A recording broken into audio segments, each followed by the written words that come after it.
Now, if there's one thing to tempt me away from pecan pie, it has to have been that huge oven. Jeff's oven, slightly bigger than this, full of that lovely smoked beef. But really, the attention to detail throughout all of his food was second to none.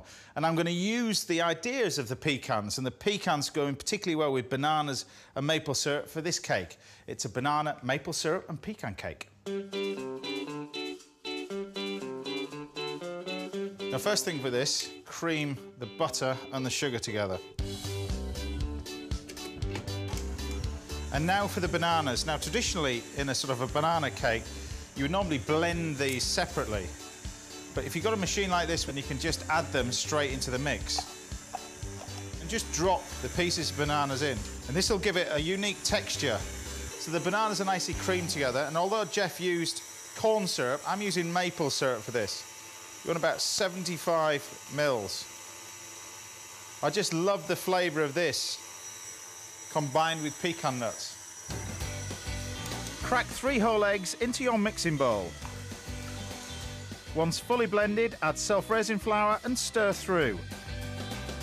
Then add 2 handfuls of pecan nuts, saving some for the cake garnish. Whenever you add flour to a mix, it's always better to do it by hand rather than keep it going in the machine. And I'm going to use one of these things. Now, you'll find these all across America, these little Savron molds. So just lightly butter it and then transfer your pecan, maple and banana cake inside. So just drop the cake so you allow it to spread around evenly. And then you need to bake this about 170 degrees centigrade, about 350 Fahrenheit, for 45 minutes.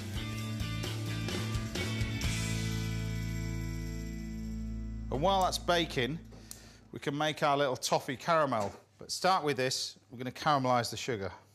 So this is to make a nice little topping to go with our banana and pecan cake. You can see you've got a nice little colour, which is lovely. Now we can add our maple syrup. Touch of double cream. A little bit of butter. This is going to start to toffee this mixture up. And it'll give you something that when you pour over the top that won't pour straight off.